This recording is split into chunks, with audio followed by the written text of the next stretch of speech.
The distant hum of the frontier spaceport at Sigma-3 colony was a comforting background noise to Jack Mercer as he checked his gear for the umpteenth time. Beside him, his old partner and fellow bounty hunter, Rafe Hernandez, was talking to a local merchant, trying to get a better deal on some last-minute supplies. "Come on, you can shave off a few credits for old time's sake, can't you?" Rafe's voice was smooth, almost charming. The merchant, a grizzled human with a cybernetic eye, just grunted, unmoved. Jack zipped up his bag and walked over, clapping Rafe on the shoulder.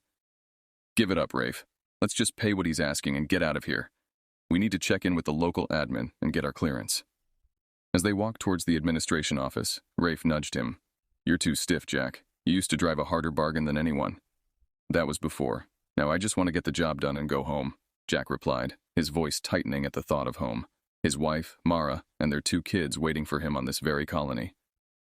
They reached the admin building, a prefabricated structure that looked out of place against the backdrop of rugged terrain. Inside, they were immediately met by the colony's security chief, a towering figure named Cole Bishop. His expression was grave as he greeted them. "Mercer, Hernandez, bad news," Cole began without preamble. "We've lost contact with the Eastern Settlement. It could be a comms malfunction, but you think it's not," Jack finished for him, a sinking feeling in his gut. "We need you to check it out, fast. I'd go myself, but we can't leave the main hub unprotected, not now," Cole explained, handing over a datapad with the coordinates. Without a word, Jack and Rafe took the datapad and headed to their ship, a sturdy vessel that had seen more than its fair share of skirmishes.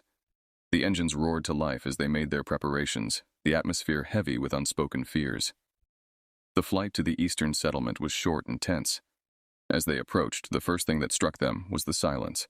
No communications, no signals, just static. Landing just outside the perimeter, they approached on foot, weapons drawn. The settlement, once bustling with activity, was eerily quiet. Buildings were intact, but there was a palpable sense of dread in the air. "Stay sharp," Jack muttered as they split up to cover more ground. Rafe checked the residential units while Jack headed towards the main square. That's when he saw them. Bodies, strewn across the ground, clearly the work of something fast and brutal. His heart raced as he checked for survivors but found none. Suddenly, a weak voice called out, "Help, please!" Jack turned to see an older man, bloodied but alive, hidden beneath some debris. Rushing over, he carefully lifted the obstruction. "You're going to be okay," he assured the man, scanning the area for any immediate threats. "What happened here?" Jack asked as he administered first aid. "The Krath. They came without warning," the man gasped, pain lacing his every word. "Took many of us, for sport. Left the rest for dead." Rage built inside Jack as he listened.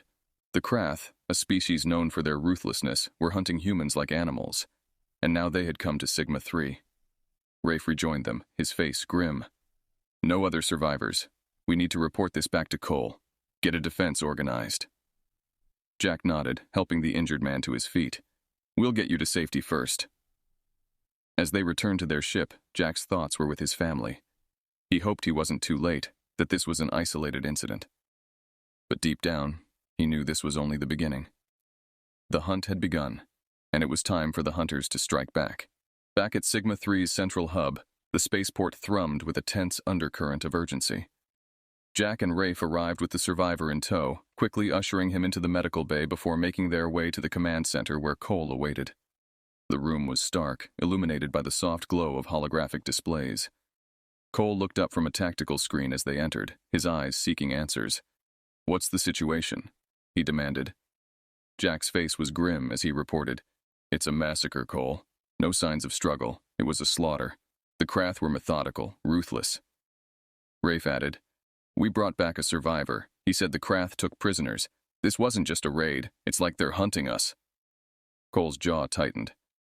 "This confirms our worst fears. We've received similar reports from other colonies. It's not isolated. It's a coordinated hunt." The implications were chilling. Jack felt a cold fury settle in his bones. "What's the plan, then? We can't just wait for them to pick us off one by one." "That's where you come in," Cole said, turning to face them fully. "Earth Command has been notified. They want to recruit a task force of the best bounty hunters. You, Jack, are to lead them." Jack was silent for a moment, the weight of the responsibility settling on him. He thought of Mara and the kids, of his home here in Sigma 3, now under threat. He nodded, resolute. All right. We'll need access to all available data on Krath movements and any intel from the colonies. Granted, Cole said, motioning to an officer who quickly brought up detailed star maps and data logs. Rafe looked between them, a fire kindling in his eyes. Count me in. We're going to need every capable hand we can get. Good. I'm pulling together a list of names, potential recruits with the skills we need. We're meeting with Earth's military leadership first thing tomorrow via comlink.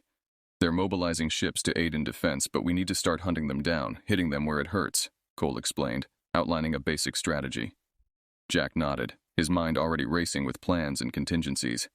We'll need to train together, make sure everyone's on the same page. This isn't just about survival. It's about sending a message. Exactly, Cole agreed. Get some rest. Tomorrow you're officially back on the hunter's path, but this time, you're the predator. The next morning, Jack and Rafe stood in the briefing room, a larger space repurposed for the task force's formation. The walls were lined with screens displaying the faces of Earth Command officials and military leaders. Jack stepped up to the podium, his presence commanding. Ladies and gentlemen, he began, his voice steady and clear.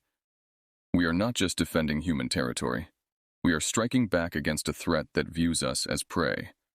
This task force will operate under a simple principle: hunt the hunters. His speech was met with nods of approval and murmurs of assent from both the room and the screens. After the briefings and discussions, Jack spent hours reviewing potential recruits, handpicking his team from the best Earth and the colonies had to offer. As the meeting adjourned, Jack and Rafe spent a long moment looking at the star map, pinpointing their first potential strike locations. Rafe clapped Jack on the shoulder, a smirk playing on his lips. Just like old times, huh? Jack allowed himself a small smile, but his eyes remained hard as steel. Yeah, just like old times. But this time, we're not just after a bounty. We're after our future. Together, they walked out of the command center, their steps synchronized, ready to begin the grueling task of preparation.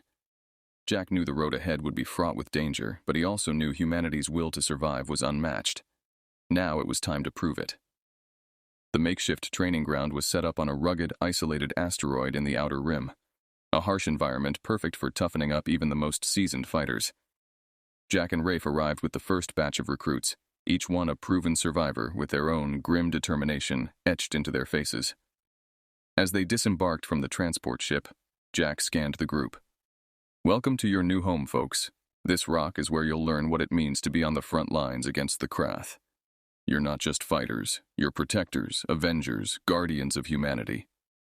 Rafe chimed in, distributing gear as he spoke. And remember, every piece of equipment here is your best friend.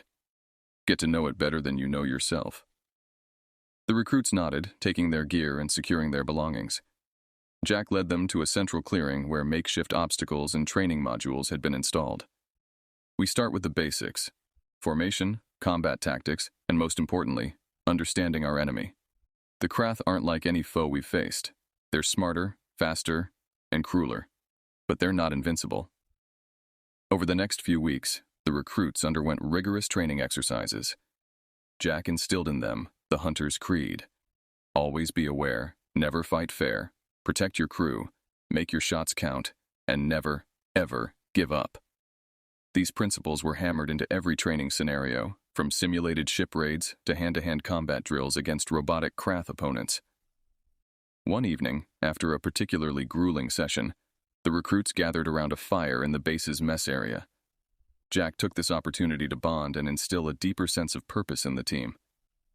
Each of you has a story, a reason why you're here, Jack started, his voice carrying over the crackle of the fire. This fight is personal for all of us. I've lost friends, family to these monsters. They think they can hunt us down. They're dead wrong. We hunt them. The group shared their stories, the losses they'd suffered, the anger and resolve that drove them.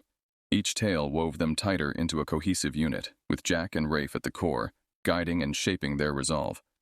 Rafe, seeing the fire in their eyes, added, "We're not just training to fight. We're training to win. We're rewriting the rules of engagement. With Jack here, we've got the best leading us. We follow the creed, and we make those bastards regret ever setting sights on humanity." One of the recruits, a sharpshooter named Eliza, spoke up. "What's our first real mission going to be? When do we take the fight to them?" Jack looked around at the eager faces, their fatigue overshadowed by fierce determination. Soon. We've identified a series of Krath outposts. They're scattered, vulnerable. We're going to strike fast, hit them where it hurts, and start tipping the scales. As the meeting dispersed, Jack pulled Rafe aside. They're ready, or they will be. This crew is the best shot we have. We need to keep pushing them, hard. The Krath won't give us any breaks. Rafe nodded, clapping Jack on the back. They're tough. You've made them into fighters. Now let's make them winners. Their days continued in a pattern of relentless training and strategic planning. Jack knew the time to strike was approaching, and when it came, his team would be ready to face the Krath head-on, embodying every tenet of the Hunter's Creed. They would be more than just a team. They would be a force redefining the balance of power in the galaxy. The cold expanse of space near the Krath outpost seemed eerily calm as Jack's team approached in stealth mode. Their ship, a modified light frigate capable of silent running, drifted like a specter against the backdrop of a distant nebula. Inside, the team suited up, their faces set with determination. Jack checked his gear one last time before addressing the team. This is it, team. Our first real engagement. Remember the Hunter's Creed. Keep sharp, stay quiet, and watch each other's backs. We're not just here to hit them, we're here to make a statement. Rafe, geared up and checking his own weapons, nodded to Jack. Echo 2 and 3 are in position on the other side. They'll give us the distraction we need. We hit during the chaos. The plan was precise. 2 support teams would initiate an attack on the outpost's perimeter defenses, drawing the Krath forces out. Meanwhile, Jack's squad would infiltrate the base, aiming to disable their communications array and, if possible, rescue any prisoners. As the first explosions rocked the distant edge of the outpost, Jack signaled his team forward. They moved like shadows, using the terrain and the confusion to cover their advance. Reaching the outer wall, Eliza, the sharpshooter, took out the security cameras with precise, silent shots. They breached the perimeter without a single alarm sounding, thanks to their tech specialist, Liam, who hacked the security systems and kept them blind. Inside, the outpost was a maze of corridors and security doors, but Jack led them confidently, having memorized the layout. They reached the communications center, encountering minimal resistance. Most of the Krath had rushed to repel the attack at the perimeter. Working quickly, Liam set up his equipment and began the shutdown sequence. "Give me 3 minutes," he whispered. Those minutes were tense. Jack and the others formed a protective circle, weapons ready. The few Krath they encountered inside were taken down swiftly and silently, with no chance to raise an alarm. With a soft beep, Liam nodded. "Done. They're dark. Good work. Now, to the holding cells. We might have people there," Jack said, leading the way to the lower levels. The cells were heavily guarded, but the element of surprise was still on their side. They engaged in a fierce firefight, Jack and Rafe taking point, moving with practiced coordination. The Krath were tough, but disoriented without their communication network, and soon Jack's team had control. They found the human prisoners, scared but alive. Among them were scientists, pilots, and a few civilians who had been captured for Krath sport. The reunion was emotional, but Jack kept it short. "We're getting you out of here. Stick close and keep your heads down. Move." The escape was chaotic. As they retraced their steps, alarms finally began to blare, and more Krath poured in. It was a running battle back to the extraction point, every corridor and junction contested fiercely. Emerging into the cold of space, they sprinted the last few meters to where their ship awaited, engines idling softly. As they loaded the rescued prisoners, Rafe covered the rear, exchanging fire with pursuing Krath. With everyone aboard, Jack gave the order, and the ship lurched into motion, speeding away from the outpost as it erupted in further explosions, the work of the demolition charges they'd left behind. Back aboard their ship, Jack allowed himself a brief smile as he watched the outpost shrink on the view screen. They had struck a significant blow. They had hurt the Krath, saved lives, and retrieved valuable intel from the communications center. "Good work, everyone," Jack said, clapping his hands as he looked around at his team, their faces sweaty but triumphant. "Let's get these people home and get ready for the next round. This was just the opening move." As the stars blurred into streaks of light with their jump to hyperspace, the team felt a renewed sense of purpose. They had proven themselves, not just as survivors, but as warriors capable of turning the tide. The hunt was truly on. The atmosphere aboard the ship was a mix of exhaustion and subdued triumph as they journeyed back to their base on the asteroid. Jack stood silently at the viewport, watching the stars streak by, his mind replaying the day's events. They had struck a hard blow against the Krath, but he knew this was only the beginning of a long, brutal conflict. Rafe approached, his face etched with concern. "We did good out there, Jack, but we took some hits. It's going to get harder." Jack nodded, his gaze still fixed on the void outside. "Every victory has its cost. We need to be prepared for losses, for tougher fights." As they docked at the base, the team disembarked, weary but alive. The rescued prisoners were immediately taken to medical for evaluation and treatment. The base's medical team was efficient, having dealt with casualties of space conflicts before, but the strain was visible on everyone's faces. In the debriefing room, Jack and his team gathered around the tactical display. The faces of Earth Command officials filled the screens, their expressions grim as they reviewed the mission's outcomes. "Your actions saved lives and gathered crucial intel," one official began, his voice steady. "However, the Krath are retaliating. We've reports of increased attacks on the outer colonies. They're pushing back harder than before." Jack's jaw tightened. "Then we push back harder. We've shown them we can strike their outposts. We continue these strikes, disrupt their operations wherever we can." The strategy session lasted several hours, with Jack and his team outlining potential targets and discussing logistics with Earth Command. As they planned, the reality of their situation settled over the room like a shroud. This was not just a series of skirmishes, but a full-scale war. After the meeting, Jack pulled aside a young team member, Lucas, who had frozen under fire during the mission. The young man's face was pale, his eyes haunted. "Lucas, talk to me," Jack urged gently. "You did well out there, but I saw you hesitate. This is the time to address it." Lucas swallowed hard, his voice barely a whisper. I saw them kill my brother, back on the colony. When I saw them again, I couldn't move." Jack placed a firm hand on his shoulder. "Fear is natural, Lucas, but we need to turn that fear into a drive.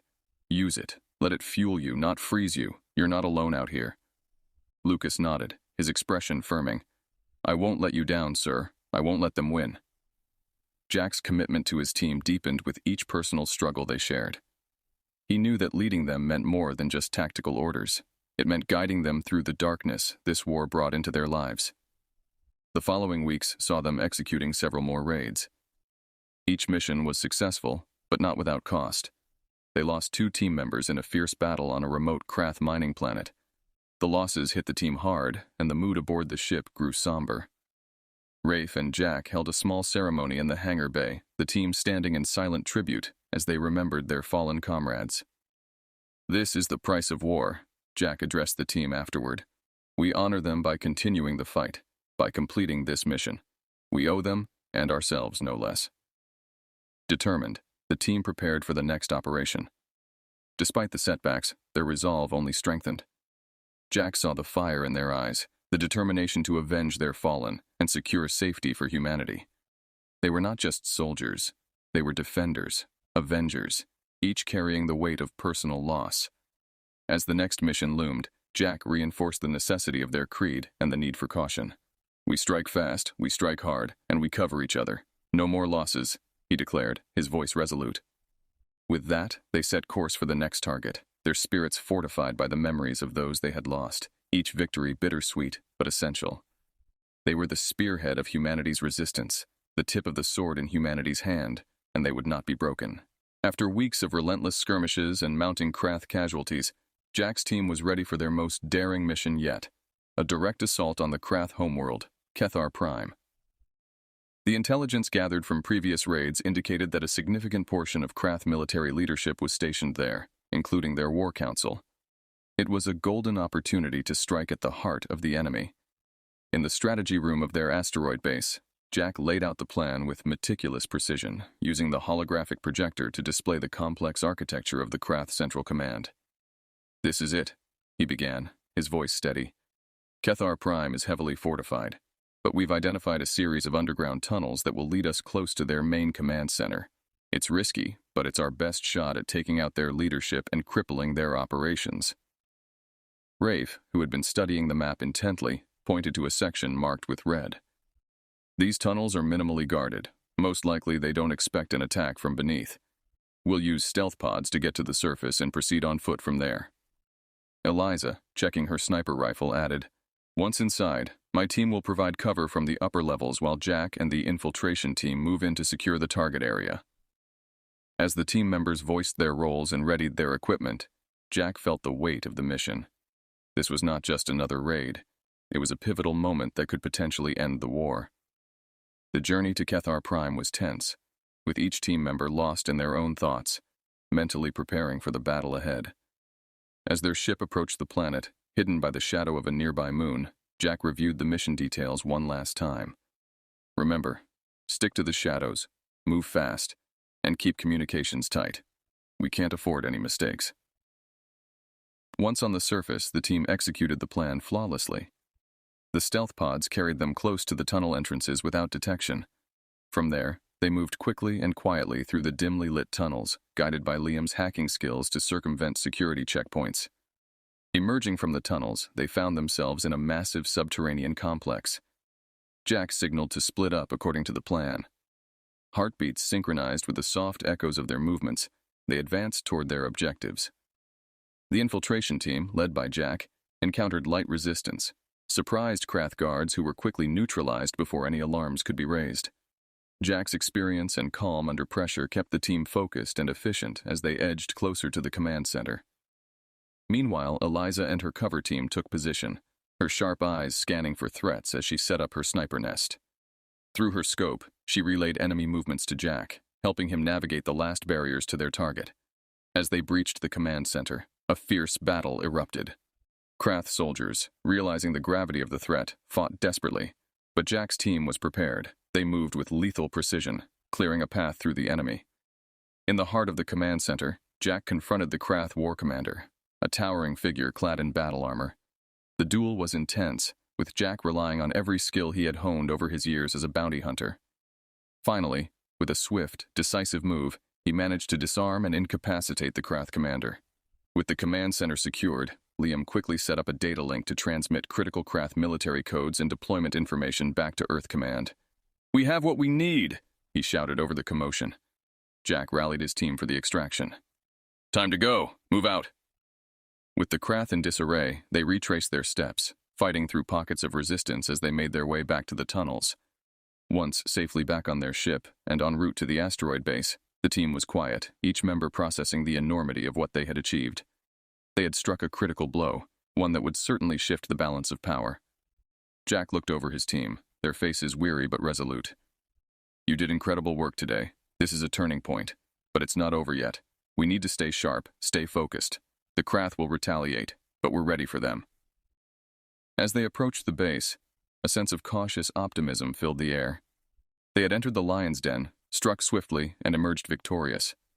Now, more than ever, they believed in their cause, their leaders, and themselves. The tide was turning, and they were at the forefront of the fight. The aftermath of their daring raid on the Krath homeworld had far-reaching consequences. The Krath, reeling from the unexpected blow to their leadership, were momentarily scattered in disarray. This provided human forces across the galaxy a much-needed reprieve and an opportunity to fortify their positions. Jack's team returned to their base not just as soldiers but as heroes who had sparked hope across human settlements. Yet Jack knew better than to underestimate the Krath. Their cultural pride and their warrior ethos would not allow them to cower for long. He anticipated a fierce counterattack, possibly more brutal than anything they had encountered before. "We've hurt them, but that makes them dangerous," Jack cautioned his team during their tactical briefing. "We need to be vigilant, more so now than ever." As expected, it didn't take long for the Krath to regroup and launch a counteroffensive. Intelligence reports indicated a massive fleet amassing near a critical junction point in human-controlled space, likely aiming to cut off Earth from its colonies. It was a strategic move that could not only isolate the human settlements, but also possibly crush their newfound morale. Jack and his team were once again called upon to spearhead an intercept mission. Armed with the intel stolen from the Krath command center, they had a fighting chance to preempt the Krath assault. As they prepared to depart, Jack pulled his team together for a quick rally. "This isn't just about defense. We take the fight to them again, we disrupt their plans, and we keep hitting them until they realize we're not prey, we're predators just like them." Their ship, now battle-scarred but as resilient as its crew, hurtled towards the rendezvous point. Rafe, ever the voice of reassurance, checked in with each team member, ensuring their readiness. "We've been through a lot, but I know we've got a lot more fight in us. Let's show them what we're made of." The Krath fleet was formidable, their ships bristling with weaponry that had been honed over centuries of interstellar conquest. But human ingenuity and the element of surprise were powerful allies. Using guerrilla tactics, Jack's team harried the Krath fleet, striking swiftly at their flanks and vanishing before a counterstrike could be organized. During one such skirmish, Jack's ship was boarded by Krath warriors. It was then that Jack faced off against a new Krath warlord, one who had risen swiftly in the ranks out of a thirst for vengeance against the humans who had humiliated their forces. The warlord was unlike any Krath Jack had encountered. He was younger, faster, and fueled by a ferocious anger. The cramped quarters of the ship became an arena as both leaders clashed, a deadly dance of blades and blasters. Jack, while seasoned and cunning, found himself pushed to his limits. Every move he made was countered, every strategy met with brutal force. The duel was intense, watched anxiously by both human and Krath soldiers. With a swift feint and a surge of effort, Jack finally saw an opening. He took it, managing to disarm the warlord and pin him against the bulkhead, his weapon at the Krath's throat. "Yield!" Jack demanded, his breathing heavy. The warlord, pride evident even in defeat, yielded with a nod. Jack, holding his gaze, spoke with authority. "Your fleet is beaten. Your warriors are captured. End this now, and there might be mercy for you and your people." Surrounded and with no hope for victory, the warlord gave the order to stand down. The message was sent throughout the Krath fleet, signaling their capitulation. Jack's team secured the warlord and began coordinating with the human fleet to manage the prisoners and salvage operations. As they returned to base, the victory was bittersweet. They had won, yes, but at great cost. The ship was damaged, and several team members were wounded. Yet, the strategic win was undeniable. Jack's actions had not only saved countless lives, but had also effectively turned the tide of the war. Back at the base, Jack watched as his team was celebrated by all. They had achieved what many had thought impossible. As he joined the celebrations, Jack felt a deep sense of pride and relief. The war might continue, but they had delivered a decisive blow that would forever alter the course of the conflict. The Krath now knew humanity was not to be underestimated, and Jack's team had proven themselves as Earth's formidable defenders.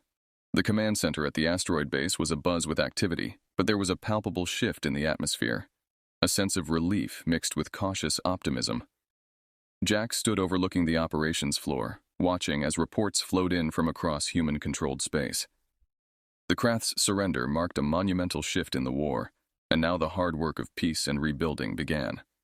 Rafe joined him, clapping him on the shoulder. "Can you believe it, Jack? We actually did it. We've got them on the back foot, ready to negotiate terms." Jack nodded, his expression contemplative. "It's a start, Rafe. But there's a lot of damage to repair, a lot of lives to rebuild. We've won the battle, maybe even turned the war, but peace, that's going to be a whole other fight." The peace negotiations were set on a neutral space station orbiting a desolate moon. Jack was part of the delegation, his experience and his victories lending weight to the human representatives. The Krath, led by the captured warlord now turned peace delegate, approached the negotiations with a mix of reluctance and necessity. During the negotiations, Jack found himself often in direct conversation with the Krath warlord. Through these discussions, he gained insights into the Krath's perspectives and their reasons for the conflict, many of which stemmed from misconceptions and myths about human capabilities and intentions. "It was never about extermination," the warlord confessed during one of their talks. "It was about proving strength, securing dominance. We saw you as a threat to be neutralized." Jack responded with a level gaze. "And now? What do you see?" The warlord paused, his eyes meeting Jack's. "I see adversaries worthy of respect. Perhaps not allies, but no longer merely prey." As the negotiations drew to a close, a treaty was formed. The Krath would withdraw from human territories and release all prisoners. In return, humans would assist in rebuilding efforts on Krath worlds affected by the war. It was a delicate balance, maintaining peace while ensuring security, but it was a start. Back on Earth, Jack returned to a hero's welcome. He was met by his family, his wife, Mara, and their children, who ran into his arms the moment he set foot on the ground. The reunion was emotional, each hug and tear a testament to the sacrifices made and the uncertainties faced. As celebrations broke out across the planet, Jack participated in the public events, his story and that of his team hailed as the embodiment of human courage and determination. Yet for Jack, the true celebration was quieter, more personal. It was found in the normalcy of life with his family, in the quiet moments away from the battlefield. Months passed, and the galaxy began to show signs of recovery. Trade routes reopened, and collaborative projects between various human colonies and even some Krath factions started taking shape.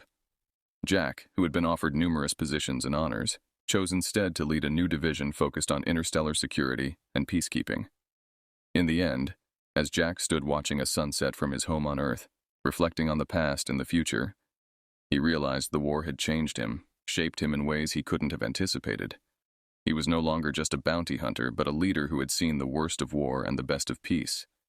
The galaxy was vast, and challenges remained, but with the treaty in place, there was hope. Hope that the next generation would see a less fractured galaxy, one where humans and Krath and all species might share in the vast potential of peace. The dawn of this new era was fragile, yet filled with infinite possibilities, and humanity, as always, would continue to strive, to rebuild, and to thrive.